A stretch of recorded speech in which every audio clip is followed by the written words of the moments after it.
Is this thing on? It is indeed. Welcome to the OTP. We got a new setup here. Have you noticed this, Amy Wells? There is so much room for activities on this table now. It's so clear. All of the equipment stuff, as we like to call it, is now down below. And we had to get set up this way because Amy Wells and I have a special guest on the OTP this week, sitting in for Jim Wyatt, who's on assignment. Dave McGinnis. Welcome, Coach Mack. No, you guys are special to me. I'm just happy to be here. Well, thanks for asking me. Thank you for filling in on Hope the OTP. Jim White never comes back. Well, we'll tell him that. We kind of hope he comes worry, back. I will tell him that. By the way, did his story about Eddie George and Derrick Henry having a conversation, could it have gotten any more play nationally? Oh, my gosh, it exploded. I like to think that we broke the story right here on the OTP. Well, Jim Wyatt broke the story. You break a lot of stories here on the OTP. This is the first place we talked about it. We just talked about it here. Mm-hmm. You're welcome, national media. You're welcome. Here to help. Yes, we're here. By the way, and we're here to help Titans fans who want to attend the Sunday night football game against the Colts this Sunday night. Kickoff is 7:20 Central Time. Yep. Message, and we're going to bang this forward. Get there early. Oh, my gosh, Get there early. Security is different today. It just is. It takes longer. There's no question. There's always somebody who shows up with stuff that they shouldn't have, and they, bless their heart, they don't know. Mm-hmm. They don't know the clear bag policy, and it's not because they're bad folks. They're just not aware, and they're excited, and they've left something in their pocket. And get there early to help everybody out. Yep. Because I mean, let's face it, what the Titans want and what the NFL wants, and Dave, you've been part of the league since the mid-'80s, they want everybody to have a good time and be safe. Well, absolutely. And it's a different world than it was in the mid-'80s or the mid-'90s or – I mean, it just is. No, I mean, we're all living it. We all go through the airport, and we all go through security, and so just allow time to do it because this is going to be a really great experience Sunday night. I mean, we've all been fortunate enough to be involved in Sunday night football, and it's an event. You know, Monday night football, when I first got into the league, was the thing. Right. Sunday night football now, that's the thing. Mm-hmm. And so this is going to be fun. And plus, it's a game with a lot of big-time implications. Absolutely. Everybody talking tickets as well. Yes, and there are still a couple available. A few. If you go to TitansOnline.com, checking right before the show, there's still some that are there. And you want to grab them. You don't want to say, well, I'll think about it. See. Just don't hesitate because they have gone like no tickets that the Titans have had in years. Everybody and their Uncle Bob wants to see this game. So if you go to TitansOnline.com, go to tickets, grab them if you want to be there. And you do want to be there. Well, Coach Vrabel said the other day, make it an event. Make it a whole day. Come down, hang out in downtown Nashville a little bit. There are things to do, I understand. There are some things to do in Nashville. You can walk everywhere. It's not a thing. It's going to be so much fun. Just make a whole day. Know that your Sunday is going to be spent in Nashville. Right. And just have a good time. It's going to be so much fun. And you've got all day to get all ready and get hyped up. Get to the stadium early. Get to your seats. And then let's go. Win, and we're in again. I love it. They should have thrown in again. They should have. We should put you in the marketing department. No. Those guys and girls are far too talented for me. But it is win, and you're in again. Because we went to the playoffs last year. Well, it's the same scenario. It is. We're sitting here looking at exact the same scenario, and against an AFC South opponent. I mean, you couldn't script this any better. You know, especially the NFL this year, the way that it's unfolded. You know, all the weeks that have led up to this, and this isn't the only franchise that is going through this. This game has big implications on a lot of games. Oh, I mean, it really does. So. This is fun. I mean, this is why you're involved in this. I mean, this is what keeps us all going in this business. What are you going to do all day Sunday? Panic.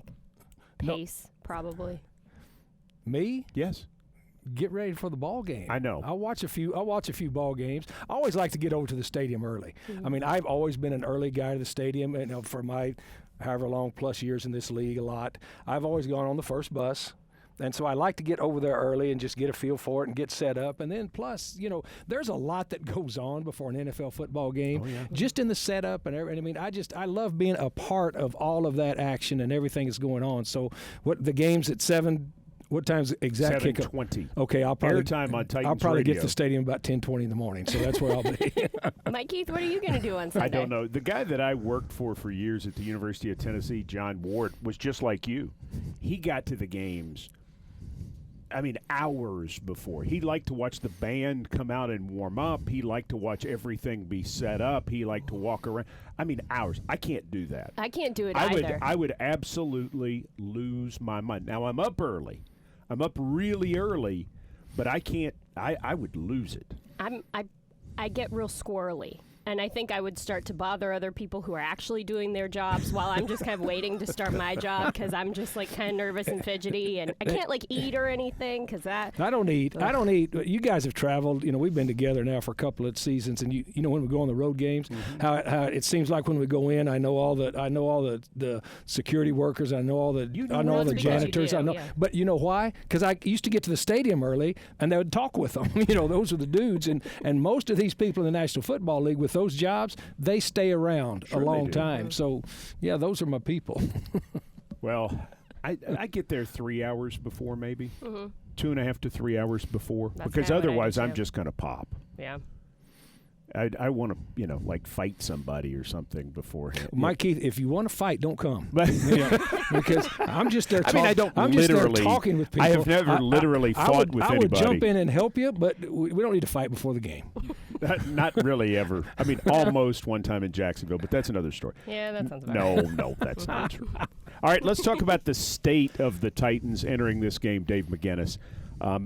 Where do you think this ball club is? About the injury situation. Kind of take us through just where you think they are, having won 4 in a row, entering this contest against the Colts. Well, let's first talk about what it takes to win 4 in a row in this league at this time of year, and especially this football team has been in playoff mode for 5 weeks. We've known what we had to do, to be able to even put ourselves in this situation. That's not easy to do in this league. So this football team, and I give Mike Vrabel, his staff, and this locker room, all the credit in the world, because they've been able to focus in the moment. And all of us, we have the luxury of being able to look ahead and say, if this happens, this will happen. When you're involved in it as a coach or a player, you do not have that luxury. And now I'm not going to sit here and be naive enough to tell you they don't ever know what was sitting out there, in the future, but you've got to focus in the moment and take care of task on hand. And really, we all stand together at practice every day. It's a daily thing. Sure it really is. And so the concentration that it takes to be able to do that, it has to emanate from the top. It comes from the head coach. It comes from the leadership in the locker room. But what they've been able to sustain, over this time period, and look, the games have been uneven. It's not like we've won every game and been ahead from jump out there. So they've overcome a lot of things in the 3 hours and 10 minutes of those games that they've won too. So the state of them, I think mentally this football team is in good shape, and I think they've been in good shape for quite a while because Mike Vrabel keeps a pretty steady hand on this. Now, injuries are part of this league. They are part of the game, and everybody, gets really concerned about injuries when it's your team. But if you take a broader perspective of it, and we've all been doing this for a long time, you look at it, everybody goes through it. It's how you handle it. This football team has handled injuries from day one. Let's go back to the 8-hour Miami game. Right. A major catastrophe in that ball game, in a lot of ways, losing, probably one of the most, prominent pieces of this new offense that Matt LaFleur is trying to put in, and they've progressed and have worked on, and so the state, mentally, and the mental part of it is huge right now because, look, the practice that you get right now, they've had 20 weeks of practice. Well, someone called on Mike Vrabel's radio show and asked the question to me about could I remember a season where things were more affected by injuries. And yes, I can. 2004 was one where we lost seemingly thousands of games due to injury. But the list that we had up, Jarrell Casey, Logan Ryan, Jack Conklin, Jonnu Smith, Delaney Walker, Jonathan Cyprian, and then Rishard Matthews deciding that he doesn't want to play. I can't remember many years in doing this where we have lost more significant players during the course of the season. In terms of overall numbers, no. It's not the biggest year full of injuries. 2012 was another year like that was crazy. But the significance of who's been out has been stunning. Right, but what an opportunity it's been for some of the younger guys on this team, some of the names that all the way back to training camp, we were like, well, it's nice that they're here for camp. And some of the people that you thought maybe would be practice squad guys didn't really think that they were actually going to have an impact on this roster. Holy smokes, the names that we've seen, the people who have stepped up in the place of some of these bigger name players, that has been so exciting to watch because you never know who's going to step up and be the playmaker in any given game. So it's been fun to watch. Well, that's a great point that Amy brings up. And again, it goes to the state of this football team. And what you both have highlighted is I mean, everybody suffers injuries, but the adjective you put in front of it, significant injuries, and still being able to be in this position, that says a lot about the mental toughness and the viability and the bounce back that this football team has not only experienced but has overcome to get to here. Let's take a look at the major moment of the game. We picked one from the Washington victory, and I think the significance of it, got to get a look at Major. There's the look on his face saying he looks stressed about Sunday. The Colts are going to win? I don't think so. Yeah. Whose pup is that? That's my dog. Mike's dog, Major. That's Major who... Yes, Major. Hey, you know how much of a big dog guy Coach Mack is. Oh, yes, that's Major. We figured this would be your favorite segment. 2.5-year-old golden retriever. Let's just leave this on and talk about the dog. I'm okay. He's mostly phenomenal, not always when he's tearing up stuff. But he's a dog. He's a dog. He is, and he's a golden. Yes. Yeah. All right. So let's take a look at the major moment of the game. And who would have thought at the start of the season that your hookup for a game winner in Week 16 would be Blaine Gabbert? Maybe. He's the backup, so maybe he's – but to a guy named Michael Pruitt out of Southern Illinois who was signed off the Houston practice squad. But that's where this ball club – has been due to some of the injuries. They're playing a guy who was really maybe a fifth or sixth tight end. Remember, Philip Supernaw was on this team and was thought to be a guy who would make this roster. It was thought they would carry 4, but Michael Pruitt's name was never mentioned. He was in Houston, and now he's catching his first career touchdown pass, but it goes to the point about people on this roster have stepped up consistently. And I think you hit it, Dave, with the toughness. I think you also have to credit John Robinson's group in personnel with the way they've kept finding people and kept working the back end of this roster to get more and more viable participants. But I tell you something else, too. And in the years that I've done this, and I think Amy would agree, she's done it for nearly 10 years, you've done it for over 30, the guys who see this thing as not only something they love, but as a job, and approach it as a job with a craftsmanship and a work ethic, just like people listening to the OTP right now approach their job. When you find those people who do it, those are the ones who step forward in the moments in the NFL. I'll never forget watching Eddie George work. He loved football, but he wanted to be good at this just like he does his acting or anything else he does. He approached it as his job and had that pride in his work.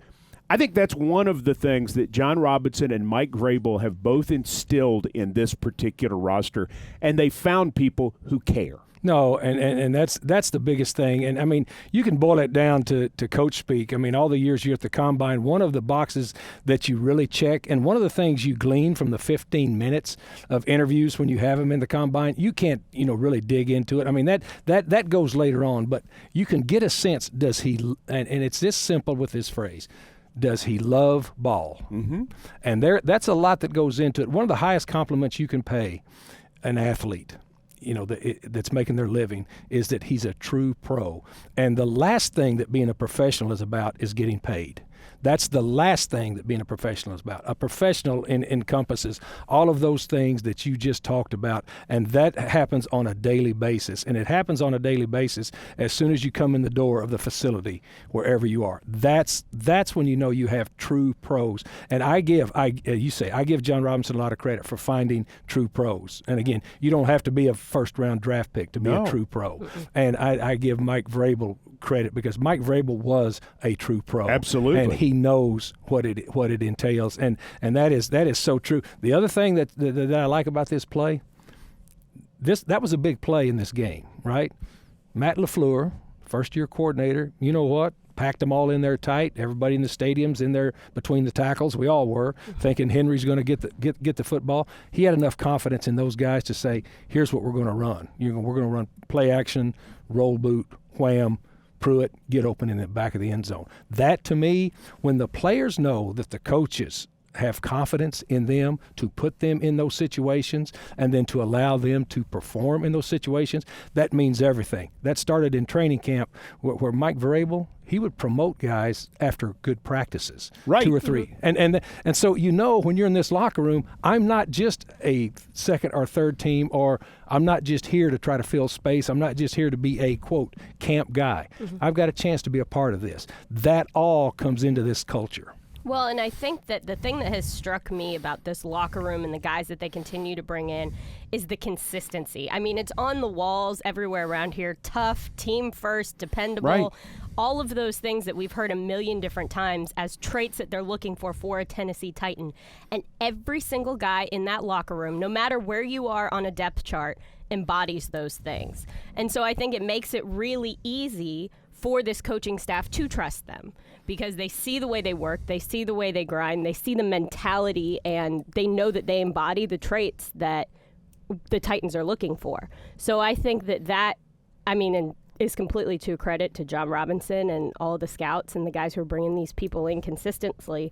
But you know what they're looking for, and it's very obvious what a Titan looks like, and I think that has been so helpful, having that very direct focus. I think that's been helpful in keeping this team alive throughout this season. Well, and think about this, too. The last 2 years, lots has gone right. Very few injuries. Things were very consistent with the ball club, especially 2 years ago when they got rolling. They went to Jacksonville and laid an egg in Week 16, a year that they should have won and gone to the playoffs. Last year, they dropped off. They lost the 3 games in a row, but fought back to win the 1 game against Jacksonville to get in. This team has faced a lot more than those 2 teams. This team has had a coaching change as well. This team has had an offensive philosophy change as well. There would have been reasons, not saying they would have been acceptable, but there would have been reasons for this team to be entering Week 17 6-9 or 5-10. And yet, here they are on the cusp of maybe even potentially winning the division if Houston were to lose to Jacksonville. I think for the future of the franchise, this 3rd straight year and doing this in a year where they've had more challenges, regardless of what happens on Sunday night, I think they've put themselves in a pretty good place moving forward. Now, this is going to be an interesting offseason. No matter how far this team goes, whether it ends Sunday night or it ends in Atlanta a month later, this is going to be an interesting offseason. There's a lot that John Robinson and Mike Vrabel are going to have to do in that offseason. We'll put that off for a minute. And I think that is what makes this season, which has been a little bit a year of transition. You've gone without your top 2 wide receivers. You've played without your all-pro right tackle except for 9 games, and he wasn't himself, let's face it. Your edge pass rushers are in the final years of their deals, and they have not been as productive. And there have been other things that have happened. You had Cyprian get hurt. You bring in Vaccaro. You can't find the run game until December, but you finally do. I mean, there's been a lot go on with this ball club, and yet here they are. Mm-hmm. You don't feel bad about it. I think that says something good about the Titans. Well, and the organization. Mm-hmm. I mean, I think you've hit on something that's really important. You know, one of the most overused words in the sports world today is culture, because people will throw that out there, you know, and just, you know, saying, you know, we want to establish a culture, but the true meaning of that word is something that you actually feel day to day. And the other part of it is a vibe. I've been in enough, I've done this a long time. I've been around enough to know good from bad, but you guys understand what and fans get a sense of it too when they're watching a team play, and you watch a team just progress during a season, and culture is much more than just what you say you want to be, how you want your place to be. It's a foundation that you build on, and those points that you bring up, Mike, they've built a foundation. So regardless of what happens, you've got a chance to continue to build on that. If you never really get that cultural foundation built, it really doesn't matter what the circumstances are. Sooner or later, it's not going to work. I mean, there's a team in this division that I won't mention, but they're in the state of Florida that has a... I didn't say the team. I know. No, you didn't. I like it. And it's not Tampa or Miami because they're not in the division. But, I mean, and again, I'm not in that building. I don't see, but that is an array of talent. Oh, yeah. That is, but see, talent in this league is important, but football is a team game. It's a team game, and there's more that goes to it than just collecting a group. I mean, it's different than the NBA. You've only got 5 people involved. Right. You can collect 3 guys that are better than everybody else and then just roll with it. And you've got so many games to do it in. You've got 16 games in this league, and it's so many people involved. There's much more involved than just collecting talent from wherever you are and not really ever building anything around that talent that is something you can't quantify, but you sense it, you feel it, and you know it when you see it, and you really know it when you're around it. Well, and you look at John Robinson, and I'll start with him because he's been here for 3 years. The Titans are 28-21, counting playoffs, while John Robinson's been the general manager. They have 3 straight winning seasons, which has never happened in the franchise's in the franchise while in Tennessee's history.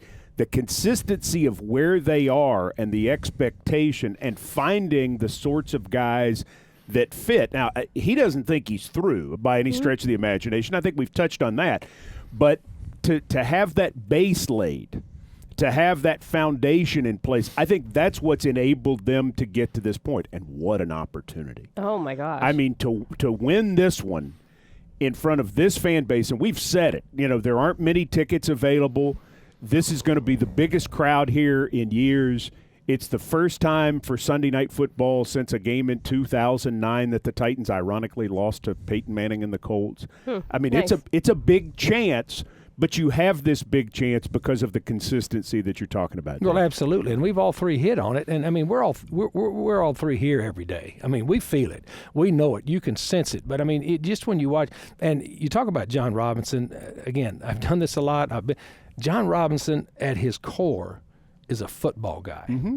He's a football man. He was a player and he was a coach before he got into personnel. He's a football person, and that's important. That emanates because, and again, I don't really care what anybody else is doing. I care about what is going on here. But when you have someone that understands football and gets it, and I'm not talking about just X's and O's, right? And he gets that, but I'm talking about the underlying underbelly of what it takes to make a football team work, and make a football team work not only when things are going good, but when things don't go good, because that's going to happen in this league. That's going to happen. There's going to be peaks and valleys. But when you have someone who understands that, and then you get a head coach that's completely in lockstep with that, I mean, I love it, and you can sense it, and so it doesn't guarantee you any wins, but it guarantees you that you've got something solid, that these players come in here every day knowing what to expect and what the expectations on them are. In the long game, you've got a chance. In the long game. And in the NFL, that's all you ask for. Absolutely. You ask for a chance. Yep. Because quick fixes in this league historically have never worked. Nope, that's true.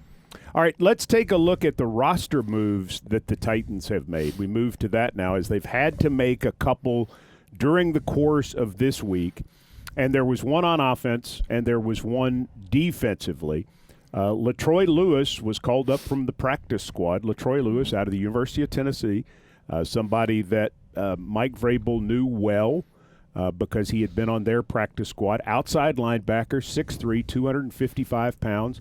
Lewis is a guy, another pass rusher to give them something if Brian Arakpo can't go and if Sharif Finch can't go. So another chance at somebody who's been working for 2 months waiting on that chance. Right. And, I mean, just seeing him, he's a big dude. He is a big dude. I didn't realize he was as big until I saw him out on the practice field. I was like, ooh, whoa. So that's a good sign. Well, the Titans right now have Arakpo, Harold Landry, Sharif Finch, Derek Morgan, Kamalai Correa, and LaTroy Lewis as outside linebackers. So, and again, we don't know the status of Arakpo right now. Finch is trying to come back. You got to have at least 4 on game day, don't you, Coach? No, yes, you do, and especially with a 3-4 defense and a multiple 3-4 that Dean Pease likes to run. Those guys are your guys that you can move around and do some different things with, depending on down and distance and chain, and also where the score separation is at the time. But if you're going to run a 3-4 defense, which Dean Pease does, and which he does in a multiple fronts and ways to look at it, you need some guys outside to make that work. All right, and then on offense, Austin Davis is back at quarterback with Marcus Mariota being banged up. He was here earlier in the year, and Austin's a guy you know, Dave. No, I know Austin very well. I mean, Austin, I've been on a team where Austin, started ball games for us and did well. I mean, coming out of Southern Miss, Austin Davis, look, Austin Davis is a professional too. I mean, I've been around him. I know how he prepares. I know how important it is to him. And to be able to come in and do that, I mean, and again, that is where your scouting department is so important, because they're constantly churning or chumming, rosters everywhere to see if something were to happen. Because if you're not forward thinking in that department, and I mean way forward thinking, then you'll be caught off guard. This group of John Robinson and his guys, they're never caught off guard. They're always bringing somebody in here. There's never been a time, the 2 years that I've been here, as to where all of a sudden you see that something may need to be done. Well, it's already been done. And they bring somebody in. So Austin's a vet, and he understands it, and he knows what's going on. And he did a nice job yesterday in practice throwing for the scout team. And so here we go. Yep. All right, let's take a look at the injury report, Amy Wells. Yes, please. And the Titans injury report is not very long, but there is significance. Yes. In all of it. And obviously, we mentioned Arakpo. Great to see Tajay Sharp practicing again. Great to see Sharif Finch giving it a go at outside linebacker, but the guy at the top, that's the one, Marcus Mariota. Yeah, but he spoke after practice, though. He spoke to the media, and he said, realistically, he doesn't need all of those reps. It's late in the season. He'd love to be out there with his guys and practicing and being part of install and all that kind of stuff, but he doesn't really need it that much. Like, if he feels like he's going to be able to go on Sunday morning, well, then, by God, he's going to go, So right. I think that even seeing that he didn't practice on Wednesday, and I don't know what's going to happen today at practice and on Friday, but I'm not worried yet. I think that you want your quarterback healthy, especially in this game, but I don't think that just because Marcus didn't practice on Wednesday that he's out by any stretch of the imagination. Well, here's the other thing about this, to dovetail off of what Amy said. When you're playing division games, this is not an opponent you don't know. Right. And I'm talking about you know them personnel-wise, you know them structurally. Now, you didn't have a good game against them, but you know them. Mm-hmm. You know who they are. And that lends itself a little bit to it, too. I mean, if you were going into this playing somebody out of a completely, out of the other conference that you didn't know, the preparation early on in the week is extremely important, because you spend most of that learning what they do. We know what Indianapolis does, offensively, defensively, team-wise. And, again, to her point, it's this point in the season, and to Marcus's point yesterday when he was talking. I mean, it's not like if he's not out there in practice on Wednesday that he's just totally divorced himself from what's going on. Believe me, he's immersed in it. So, as a coach, do you know at this moment, with something like Marcus's injury? And again, we don't know. No, we don't know. We don't know what, and we don't ask. So you don't, and we don't ask because, and it's important not to ask, because that's information that some people know, and the person that really knows it is Marcus. Right. Mm-hmm. Okay, and he will convey that. But what is the coaching? You've been on coaching staff, so that's why I'm asking you. Yeah, just a few. Yeah, You've been a coach. You've been a coach. You've been a head coach. You've done this before. You've been a coordinator. You've done the whole thing. I mean, what do you? But I'm saying, as the coach, do you have a general feeling at this moment, or do you genuinely say, I'm going to work on both just in case? No, you got a feeling. You got a feeling. No, you have more than a feeling. Well, right. You sat down with the door shut, talking just like you and I are talking right here. If you want to get down to it, yes. With the trainer, with the player, or with both? Both. Yes. Okay, so you have a hint. As a coach, you have a hint, is what you're saying. Not you personally, but a coach has a hint. No, I get what you're saying. As We're not trying to sell you out. No, I know you'd never sell me out. Okay, as the coach, you've got a hint with a capital H. Yes. Okay, good stuff. Good stuff. All right, let's look at the Colts injury report because it's long. It's long, but the significance is the big thing. Ebron with the concussion, will he practice today? I mean, he is some kind of good tight end. 62 catches, 690 yards, 12 touchdowns. Does he go? We'll leave that up for just a second because there are a couple we want to touch on. You think Ebron plays? Yes. Okay. It's too big a game. T.Y. Hilton has been playing with an ankle injury for weeks and has been the most productive receiver in the NFL since Week 10. It's really been amazing, and unfortunately for the Titans, had he played every career game against the Titans, he would be regarded more highly in NFL circles than Jerry Rice. I mean, he's been fantastic against us over the years. We would like for that to stop. Yeah, but we'd like for it to stop, but he's going to play too. I think he will too. Yeah, he's going to play. He said he was going to play. He said it's Game 7. He'll be there. there. It's Game 7. Mm-hmm. Yeah, it really is. Ryan Kelly, their talented center, though. That's a different story. It's a bigger question for them. That's a bigger question because, when you watch that ball game, Amy and I watched that game yesterday. You watch that ball game. I mean, he went out with a neck. Something with his neck. He went out, and he's that center guard triangle that Indy has. Their other guard, other than Nelson Gloss, how do you pronounce his name? Well, they're playing Haig back in there now. Glowinski was playing and did a good job. And did a good job. So that has been a strength of their football team, that center guard triangle. And so, with the center out of there, and look, as much RPO, and I hate saying RPO because everybody says RPO like they know what they're talking about. Run pass option. There you go. Let's do that. But Mike does know. Mike does know. I guess. You two know. A lot of people that talk about it don't know, but it sounds like they do. The part that they play, though, the center is important in that too, because you're reading the movement player on the backside to be able to make that. And so when you read a movement player on the backside, not to get too technical here, the center's got to be able to handle that stuff too. So that's an important piece. They have a good offensive line. Period.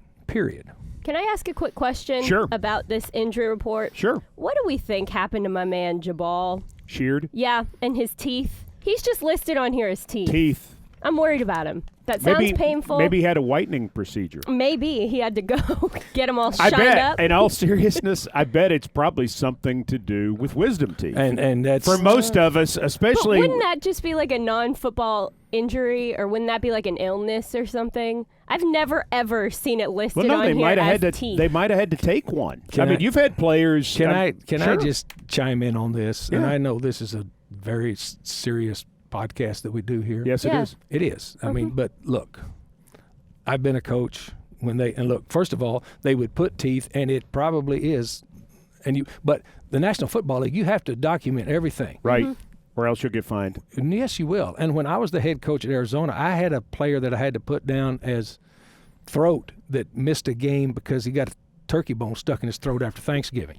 So, look, I'm just telling you, I had a player that had gallbladder surgery on Saturday, had to take him out of the team hotel, my starting guard, because he ate too many donuts Saturday night. So that can happen? Yes, that can happen. How many donuts do you have to eat to have gallbladder surgery? You probably have to have something else going on before that, and the 24 donuts might have triggered something like that. But anyway, so anything that Jim Wyatt never brings this. No, anything that is put on this thing here, they have to document everything. So teeth doesn't surprise me. Well, if we ever get one that says turkey bone, I'll know what happened. And Jabal Sheared is another guy like T.Y. Hilton who plays great. Whichever team he's been with, he plays great against the Titans. He's an edge rusher.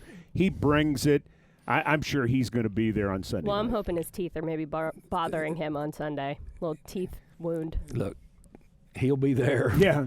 T.Y. will be there. Ebron will be there. this is bring the belts. It's on for the championship. This is it. Mm-hmm. That's exactly. Right. I mean, what Hilton said is dead on. It's Game 7. No, and he's and that's the competitor in you too, because you work from the draft to get to this point. Yeah, you do. You work from the draft to get to this point. Everybody that has an interest in it works from the draft to get to this point. Just think about when we started this thing, clear back when we did the draft show. This is what you work for. Training camp started 5 months ago today.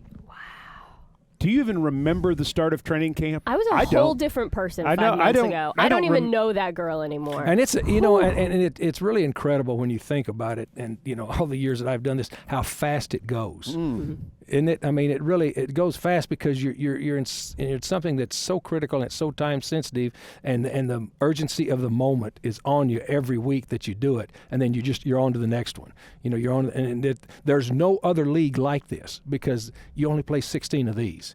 Every other professional league, you play a lot of them. You play a lot of them. All right, was that Amy Wells Wonders? No, what happened to his teeth? Right. No, that was not Amy Wells Wonders. That was the warm-up to Amy. That was just a small little entree. ponder I had. All right, so let's get to our regular feature, which contractually has to be part of the OTP, and that is Amy Wells Wonders. All right. I like it. By the way, it's good contract negotiation. By the way, that is a tremendous header for a section. I mean, that's just solid. Thanks, Coach Mack. No, on a scale of 1 to 10. If it's bad, I'll tell you too. Yeah, that's true. That's solid. All right. Well, I'm glad you like it because this question is actually for you. Okay. You were a defensive coordinator once or twice. Once or twice. So if you are Dean Pease and you do not have Jarrell Casey for this last game, what are you doing as a defensive coordinator to make sure that there is not a drop-off in production on the defensive side of the ball? Really an insightful question because, look, first of all, the first issue that you've got to deal with is the run defense. And the run defense, I mean, you're going to have your player that takes that spot.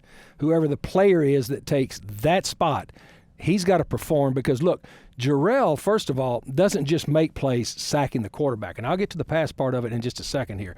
But he makes so many off-schedule plays as a defensive interior lineman that helps everybody else. And what I'm saying by that is, you always hear him talk about set an edge, build a flat wall, do that. Well, sometimes somebody's going to get scooped. Sometimes the backer's going to get behind a block. But Jarrell has got the ability to not only control what he does, but then to get off of the block and make the play after the initial contact. And he does that a lot. And so a lot of times when you're watching the tape and you're grading it afterwards, he covers it up. He covers things up. So you're going to miss that aspect of it because that's what makes him special. That's what makes him special I was here when he was drafted. That's what makes him special, okay? That part you're going to miss. So whoever that person is that's going to take that over has to be really consistent with what they do, and then everybody else is going to have to interlock and pick up their play a little bit because they're going to miss that element. That's just going to happen. The pass part of it is a little different. If you can get them in down and pass, you can trick up some things to make that work. Then you can start going with your 3-3-5 defense, which is 3 down linemen, 3 linebackers, 5 DBs, start bringing pressure a lot of different ways. So there's 2 elements to what you do when you miss somebody interiorly like that defensively. First of all, you've got to decide how you're going to make up for him in the run game, and then the pass game, you can design things around that. Is that good enough answer? That was a great answer. Okay. All right, here's one that I wonder. Okay. If Marcus Mariota cannot go, how different is the Titans' offense with Blaine Gabbert at quarterback? I don't think structurally it's any different, and that's the beauty of having him as a what you will miss with Marcus is 2 things. Marcus is really good at the off-schedule plays with his legs, with his feet, as we saw last week.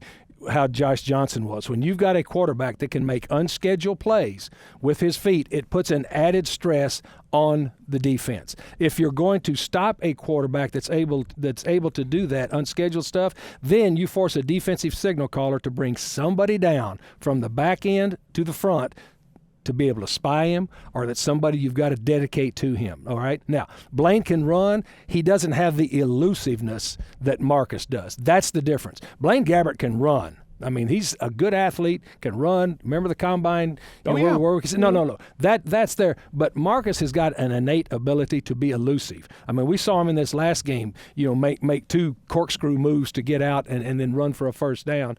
So that's what you're really going to miss. But the fundamental aspect of what you do, he can make all the throws. He can operate the offense fundamentally. It's those off-schedule things you will miss. Did you catch Mike Keith trying to poach my segment just then? Slip in a little Mike Keith wonders? I saw it. I'm sorry. Okay, please look. I'm new here. Don't put me in the middle of this. Don't put me in the middle. All right, I want to ask another question. So, played up there on November 18th. Lost in every phase of the game. The Titans did. I mean, there wasn't any. They gave up a 51-yard punt return. The defense didn't stop them. The offense didn't make anything go. I just wonder, from the standpoint, not wondering as far as a segment, but is establishing the run and getting Derrick Henry going. Derrick Henry didn't play until almost the end. I mean, any significant snaps. He didn't play much at all in this game until the very end on November 18th. Is getting Derrick Henry going the most important thing for the Titans offense and for the Titans defense on Sunday night? Moving the chains and staying ahead of the chains is the number one important. Okay. No matter how you do it. All right. No matter how you do it. Indianapolis defensively is really interesting to study when you look at them. They're a 4-3 defense, but most 4-3 defenses, and again, I know the podcast is not for just technical football. Right. But Today it is. What they do with their 2 defensive tackles is pretty unusual.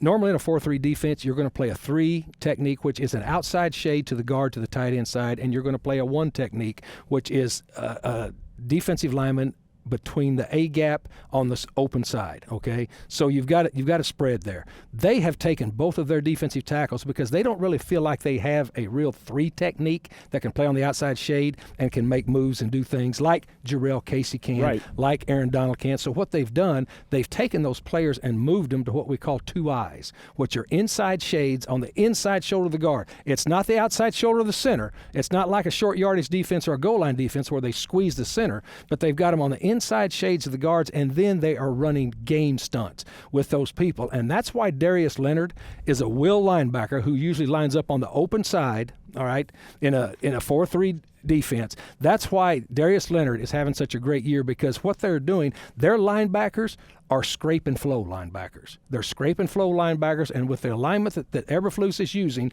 inside, they're running interior games, all right, and then scraping and flowing with these linebackers. It's hard to get inside zone runs going against them because they've got people packed inside on inside shades. I mean, that's about as far as I'll go with this, but I'm just saying. So how do you run? Well, you can run. You can start. You can toss the ball. But if you toss the ball, you've got to get whoever is coming out to get those scrape and flow linebackers on the second level. They don't have to go out there and just devastate them, but they've got to get a hand on them. They got to get a hand on their shoulder. They got to do something to give you a crease. And then once you can loosen up those types of gap controls, if you can get them to loosen what their anchor points, then you've got a chance to get that working. So I answer your question by this.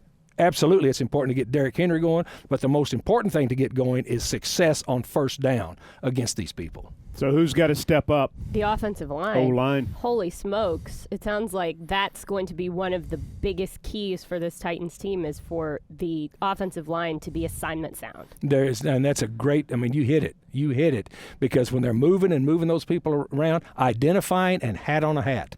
And that's what is going to be preached all week. Identify and hat on a hat. And that's basic, breaking it down to its basics, but that's what's got to happen. All right. And getting pressure on Andrew Luck would be a good thing too. Yeah, and it's if you will not get pressure on Andrew Luck if you never get them into down and pass. If they've constantly got you in conflict downs, and conflict downs are when, as a defender, you have to play run and pass 50-50, and that is by down and distance, and that's by score separation. If you don't get them into down and pass, then Dean Pease is going to have a hard time being able to dial up something that to get pressure on him. I mean, he's the least sacked. I mean, he hadn't been sacked 17 times. Okay, that's not very many. No. Mm-mm. In 15 games. In 15 games. And he's thrown over 600 times. Yes, and because we're back to that run pass option thing where they're keying the movement player, and he's making great decisions. He's really smart, and we're going to see him do a lot of false counts at the line of scrimmage. He does as many 2 false counts. Dan Marino used to do 2 or 3 to try to identify what was going on behind him, and Andrew Luck will do at least 2 every time. So you've got to hold your water in your coverage. You got to bogey in disguise really well, because pre-snap you can't show him what it's going to be post-snap, or he'll find the opening. 49% third down conversions for the Indianapolis Colts. That's got to be the best in the league, right? It's the best in the league. Yep. That sounds about right. The best in the league. And again, so that comes again while you have to have success offensively and defensively on first down. Right. But you also can't give them 35 minutes time of possession. That would be no. That would be no. Wouldn't recommend it. By the way, last time the Titans were on Sunday Night Football, I did not even remember that it was in October 2009. It was week 5 of the 2009 season. The Colts won 31-9. The next week was the infamous New England debacle. Yeah, not good. So maybe I had just blocked that out. It sounds like it. It sounds like I did. Like a coping mechanism. I do remember the regular season finale in 2007 where the Titans had a win-and-you're-in situation at Indianapolis, and the Titans were able to come through and win that game 16-10. You probably remember both of them. Yeah, I do. And the 2009 thing, that back-to-back week thing was rough. Not great. No, not great. Now, came back and won 8 out of the last 10. That's right. After the open date. But those 2 segments, a little rough. 2007, I was there too. Yeah. I mean, Titans fall behind, and yet they're able to run the football and get things going. And Bo Scaife takes a hit right there, and the pass is completed to Justin Gage. The hit that Scaife took ruptured his spleen. Oh, I hate a ruptured spleen. Yeah, that just sounds that's terrible. Never good. Well, you know what? It's really cool watching these, because I remember, of course, Bo Scaife, you're right. I remember Bo Scaife's screen he ran against Jacksonville, that won us that game. But that play, and then watching 12 Gage there, and there's good Tully. Stuff. Those are good Griffin memories. knocks the ball out. Thornton recovers. Rob Baronis from 54. Titans win the game by a final score of 16-10 to make the playoffs. And the Titans finish 10-6, go to San Diego the next week. They were still the San Diego Chargers, and play in a deluge, lead 6-0 in that game. Looks like they have LaDainian Tomlinson stopped on 4th and goal. Ruled a touchdown. You know what, Mike? That play, I mean, now you're digging things up, and it snaps back to me so I'm far. not trying, Coach. No, yes, you are. Yes, you are. And you're not doing it to be hard on me, but your memory is beautiful. I love that. No, I love that all of this, but he didn't score. He did not score because I remember Tully coming off, and then when you watch that thing, I'm getting fired up now. He didn't score, and that's that whole Charger thing with me anyway. I know. And plus, like them last week, folding like a canvas tent. I mean, so anyway. Some wounds just never heal. Needed them to beat Baltimore, and they got whipped. Yeah. Who saw that coming? So for the Titans, what you would like to have happen on Sunday is you would like Jacksonville to beat Houston. Yep. You would like Cleveland to beat Baltimore.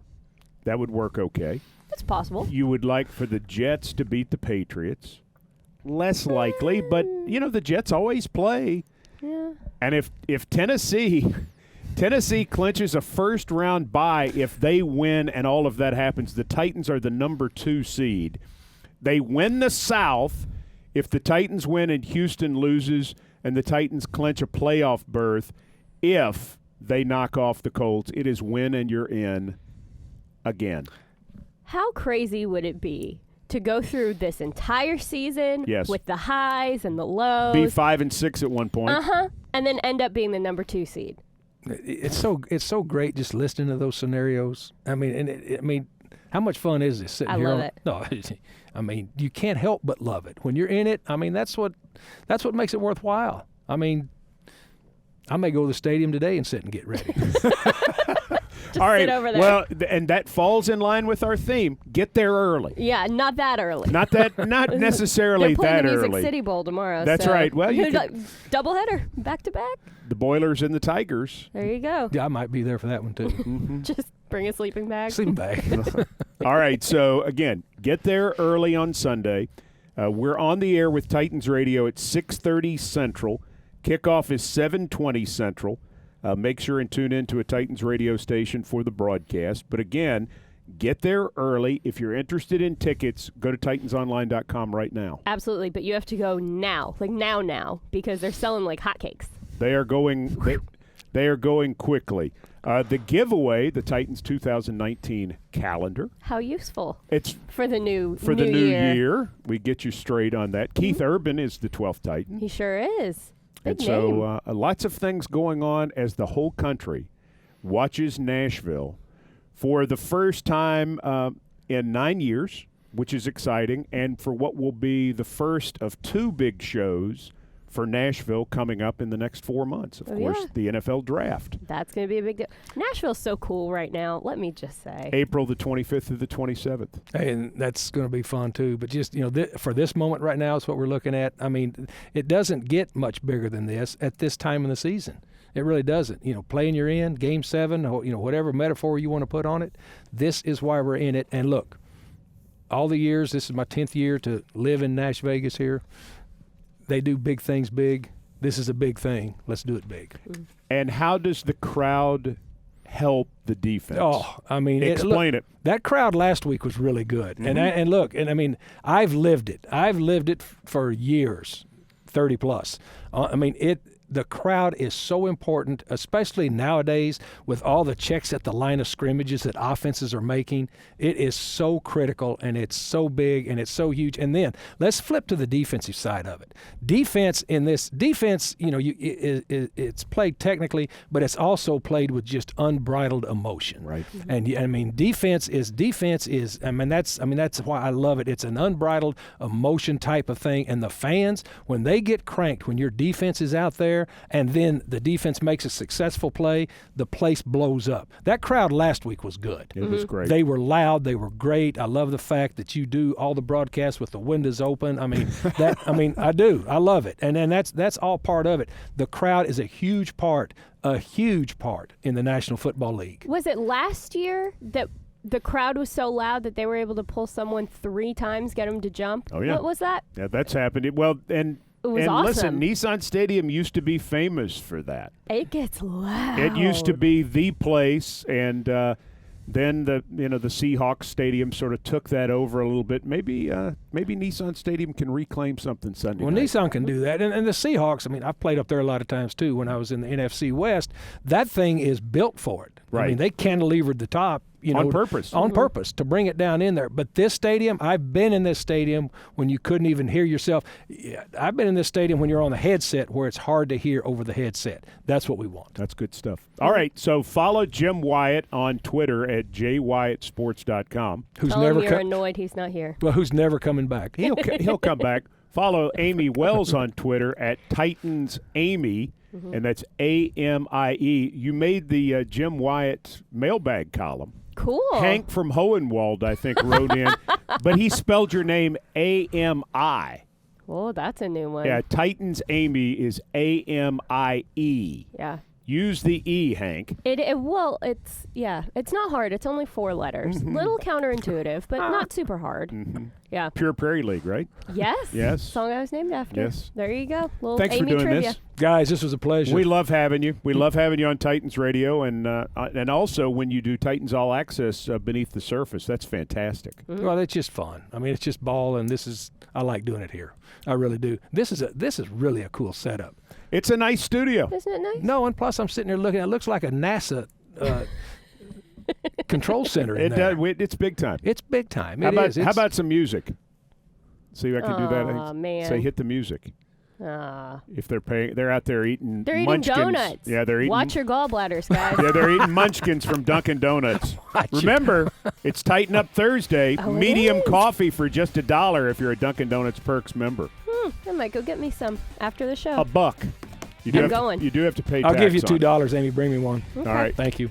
Dave McGinnis, Amy Wells, I'm Mike Keith, and this is the OTP